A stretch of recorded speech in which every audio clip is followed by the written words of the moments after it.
Welcome to the Smart Publishing Impact Series. I'm Renée Lautermilch, Chief Editor at Smart Publishing, and this is the podcast where we explore all things writing, publishing, and the impact of storytelling. In each episode, I'll share insights and strategies to help you navigate the book journey, whether you're writing, publishing, or already an author. Plus, you'll hear from inspiring authors who are using their book to change lives. And if you're passionate about storytelling and ready to make an impact, be sure to subscribe, rate, and review. Now let's get started.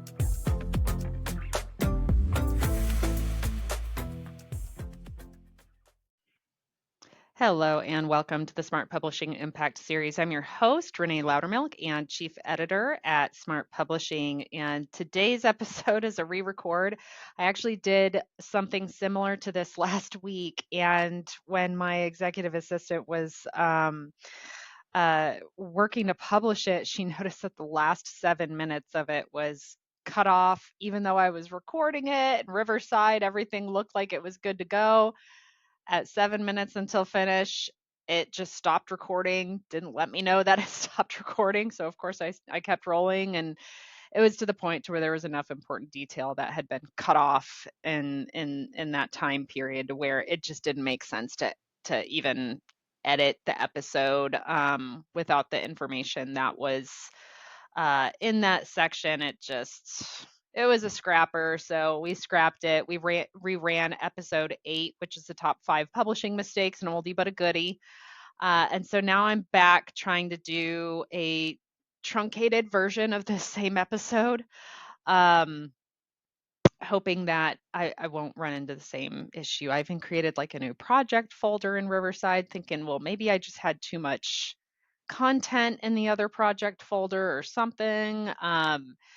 So we will give it another shot. And so this episode is all about the 3 different publishing pathways that people have these days.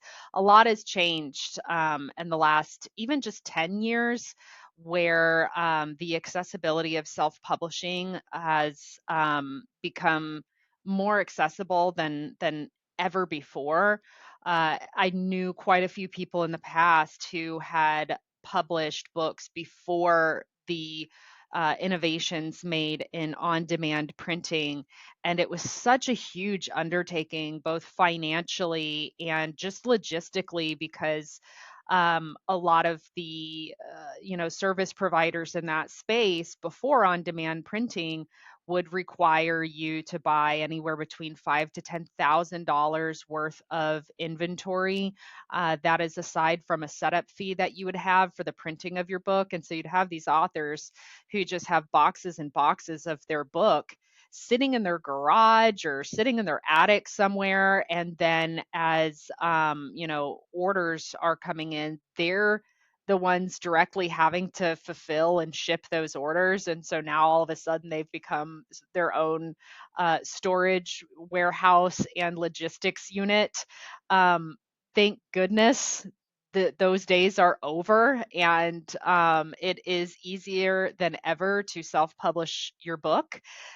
Self-publishing is actually becoming very widely accepted. It's becoming widely respected. You actually see a lot of the top people with really, great selling books out there as self-published individuals. You see a lot of those folks in the fiction space. You're seeing more and more of those folks in nonfiction too. So that's not to say that there's not still a place for traditional publishing. It's just that it's not as exclusive anymore to publish a book, and traditional publishing is still very exclusive route. So let's talk about the 3 avenues, and we'll talk about them starting with traditional publishing, because they are traditional publishing, self-publishing, and independent publishing. So the first route, traditional publishing, is what we all know from the giants in the publishing industry. Just think about a publisher like Random House, for example, or Penguin Press. Penguin is another really big one. Those are publishing giants. A major competency of theirs beyond just the publishing aspect is data analysis and marketing. And those two really tied together because they, of course, make money off of the sales of books. And so they need to be really good at selling books. That has to be their core competency, because otherwise they're not going to stay in business, right? So if we look at traditional publishing, what does that pathway look like if you're looking at that as an option as a writer, as an author? Well, it is highly exclusive, I will say that. So the majority of traditional publishers will not accept a manuscript for review directly from an author.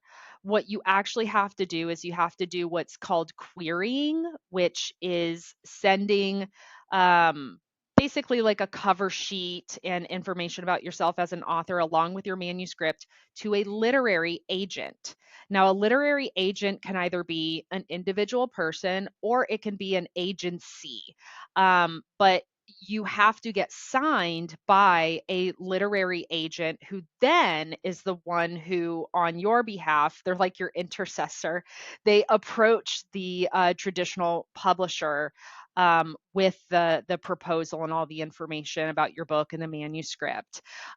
So when we look at the numbers from blog information, from what a lot of literary agents report, they accept between 1 to 2% of the manuscripts that are submitted to them every year. So 1 to 2%. So now you can see what I'm saying about exclusivity. From there, not all those will be accepted by a traditional publisher. Anywhere between 60 to 70%, depending upon how effective the literary agent is, will be accepted by a traditional publisher. So if you get accepted or signed by a literary agent, that vastly increases your chances of getting signed by a traditional publisher. It does not guarantee it. There's still that 30 to 40% that even though they were taken up by a literary agent, the traditional publisher didn't bite. So that's what it looks like from an exclusivity standpoint. Now, let's think about it from an authorship standpoint. From an authorship standpoint, what are you giving up? You are having to give up quite a bit because remember, this is a giant that is going to do the work for you. So they're taking a lot off your hands. In exchange for what they're taking off of your hands, they're taking a couple things. One, they're taking master creative control. So things like cover design, editing approach, whether there's more content added into the books. A lot of traditional publishers have very strict standards. So, for example, a novel that needs to be at least 90,000 words for word count, for example. They have very strict guidelines in what they will accept, and you have to fall in those guidelines. So the ultimate creative control, of course, is taken over by them. Also, the mass amount of royalties will be taken by them as well. Most authors will earn anywhere between 10 to 20% royalties on their book sales, and most first-time authors will fall in between 10 to 15%. And when you look at the amount of money most first-time authors make, it's usually in the share or in the form of an advance, which is anywhere between $5,000 to $10,000 a year. So the average is actually about $10,000 a year that an author who is signed with a traditional publisher is making. They are making the majority of their money from their top 10%. Those are the New York Times bestsellers. Those are the absolute sensation fiction series. Those are your Stephen King's, um, your J.K. Rowling's. Those are your sort of top line authors that are making the majority. And so, what do traditional publishers look for when they're looking to accept a book? The fiction side is a little bit more flexible because it's a little bit less about name recognition or position based recognition.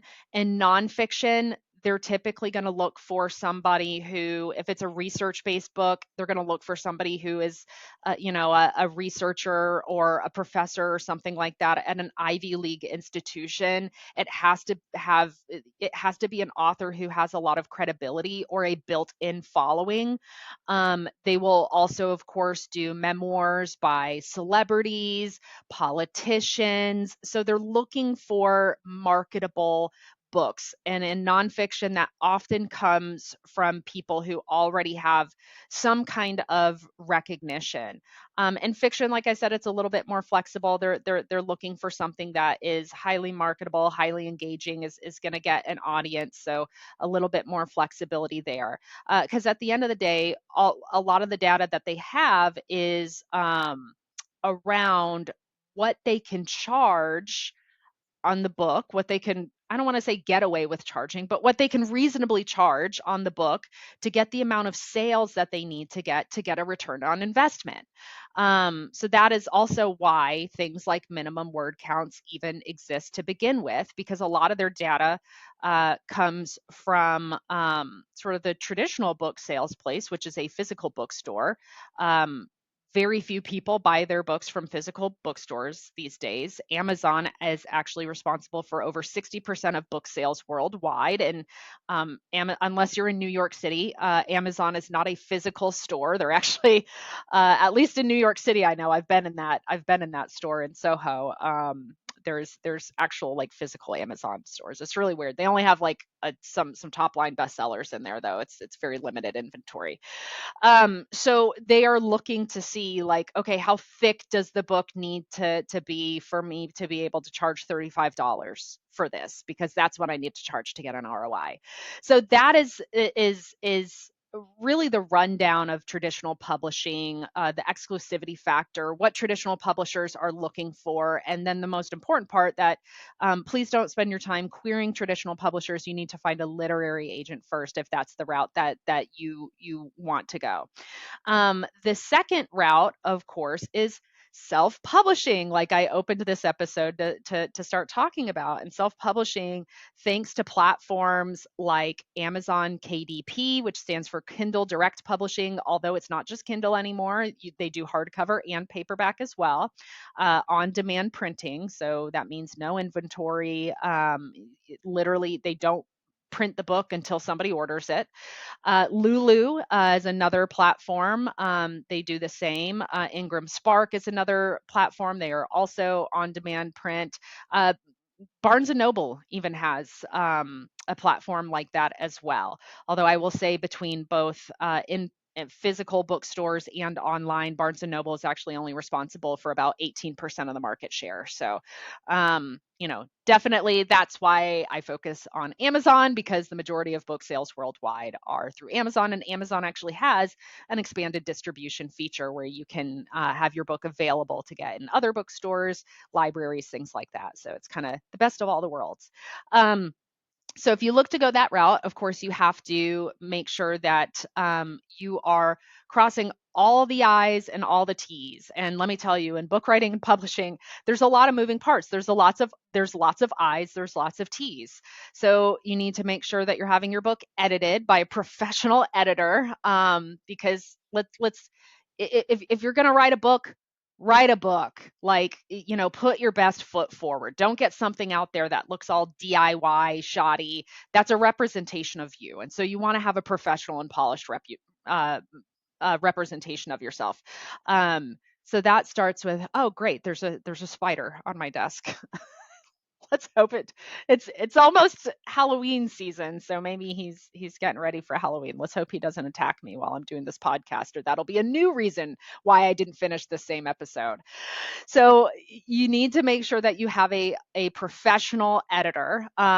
Once you have that done, you're going to need interior formatting and design. Please have a proper interior designer do it. Somebody who is using Microsoft Word, Adobe InDesign, those different tools to get a very polished and professional look. There are certain standards that you need to be able to publish with if you want to have a professional looking book, that are a lot of nuances that those interior formatters and designers will understand. Things like justified alignment on the text, for example.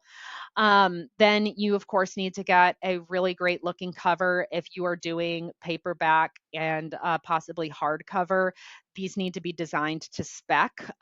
They will be designed specifically for the page count of your book and the trim size of your book. And so you need to have a designer who understands how to prepare the files so that you don't get pushback in quality assurance, or you don't get some wonky looking printing errors.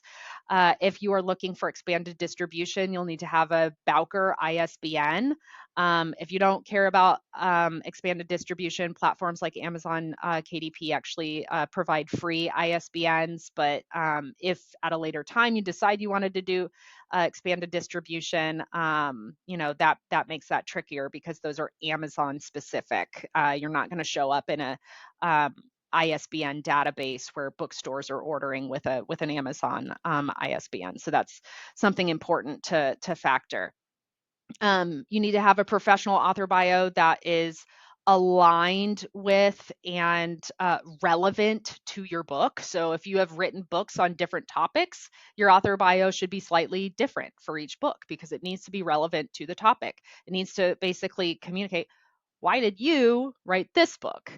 Then you need to have two different book descriptions. Book blurb typically goes on the back of the book, and then a long form book description, which is designed to convert book page lands into book sales. That is for like your Amazon sales page, it'll get into more things like specifically what are they going to learn or what are they going to discover as they go through the book. So it's going to be a little bit longer. um, then, of course, you need your marketing materials. You need some kind of launch plan. If you're going for bestseller, there's a whole thing on that too. You can look back in my episodes. I actually have the entire Amazon bestseller play. I give it away. I tell you exactly how that works. A big part of that is you need to have your book category selection. And if you're publishing through Amazon KDP, your keywords need to directly align with your categories, or Amazon will change your categories out from under you. Um, and then, you just need to understand, based on which publishing platform you're using, how to upload everything, how to do all of the settings. What does digital rights management mean? If you're doing KDP, are you going to do KDP Select? How does that work with royalties? What should your pricing be? And so that's why I say there's a lot of I's and there's a lot of T's. And there's plenty of resources out there that can help you with that. One of the resources is sitting on my shelf behind me. It's my book, The 1 Hour Author, and it is all about the writing process all the way through the publishing and launch, and continued marketing process. So it's literally A to Z for writing and publishing a book. A simple guide to writing and publishing on a busy schedule is my subtitle for that book. And that is because that book is written specifically for busy professionals, CEOs, business owners, entrepreneurs, people who understand the value of being a published author when it comes to credibility and authority in their space, but can't seem to find the time. If you can find an hour a week, you can write the book. That's what we literally do at Smart Publishing. We help people write their book in as little as an hour a week, sometimes even less. If you're doing audio recording, you can get away with 40 minutes a week in that case. So that is what the self-publishing space looks like. And then independent publishing, or sometimes you hear it referred to as hybrid publishing. Smart Publishing, we're a little bit more of a hybrid publisher. So what that means is we are a work for hire, but we don't work with everybody. So we are still very selective of the authors and the books that we take. Like a traditional publisher would be. However, instead of we don't take any author royalties. Our authors have creative control, and we will certainly guide them if we think that they're making poor choices that aren't going to serve them and their book very well. We will certainly, in an advisory capacity, talk with them about that. But our authors maintain they are the intellectual property owners. They maintain 100% intellectual property rights, copyrights. They maintain creative control. It's their book. We simply take all of those I's and T's that need to be crossed off of their plate. So all they have to worry about is getting us the manuscript, or if they're in the writing process, getting us each chapter as they're done with it. We edit everything and prepare everything concurrently with them as they're moving throughout the process, send for their review. And that's all they have to do. They just have to either write or record based on how they're writing their book, and then review the final product to make sure that it meets, that what they're looking for. We do all the rest. We take everything off of them. We do the publishing. We help them with their launch plan. We guide them on what continued leveraging of their book looks like for based on what it is that they're wanting to do. And we can even make connections to speaker agencies and things, because we have quite a few authors where that's their goal, is to get more speaking opportunities. So that is what the world of independent or hybrid publishing looks like. I will say, if you're wanting to work with an independent slash hybrid publisher, research them very well, maybe talk to some other authors who have used them. Just make sure that you do your due diligence, because there's a lot of churn and burn companies in that space, where they'll work with anyone and everybody. They're not selective, and they don't take a lot of pride over what they do. At Smart Publishing, every book we publish is like our own book. It has our name on it. There's a lot of pride in it. So there's a lot of pride in putting out the best possible representation of what we do. For some other, independent publishers out there, it's more about the money and volume, high volume. Let's get it in as many of these as possible.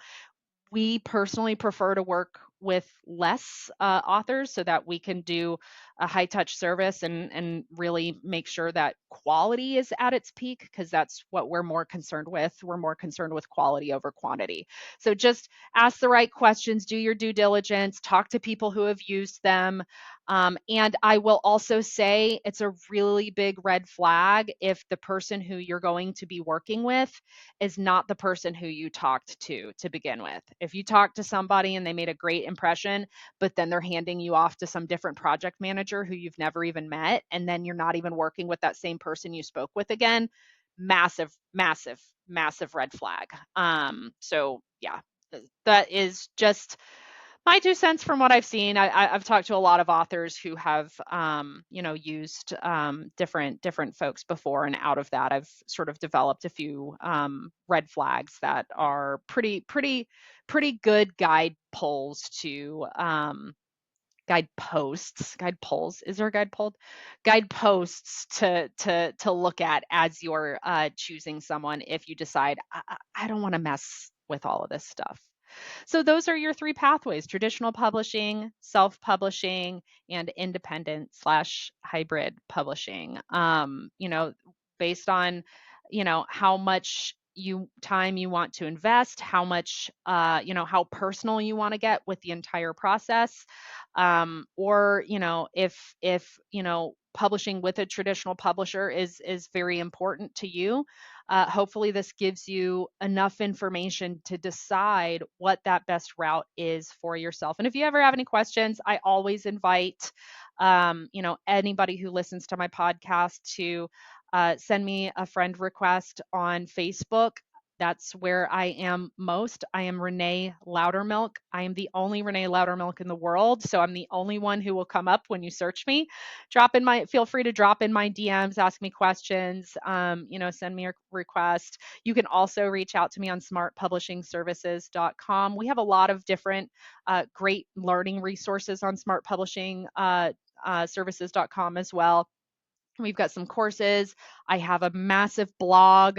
Of course, this is episode 34, 35, something like that. So I've got a pretty solid library of podcast episodes by now. So hopefully there's a great mixture of things out there based off of what you're trying to learn. And if you can't find it, like I said, just give me a shout. If you have not already subscribed to this podcast, please do me a favor, hit that subscribe button. Maybe tell somebody you know who's writing a book or who has written a book about this show. And if you have 60 seconds, I would be so honored and so appreciative if you would rate and review this show because it helps get it out in front of more people who can benefit from this content. So, with that, as I always say, keep writing your story because the world needs your voice. Until next time, take care.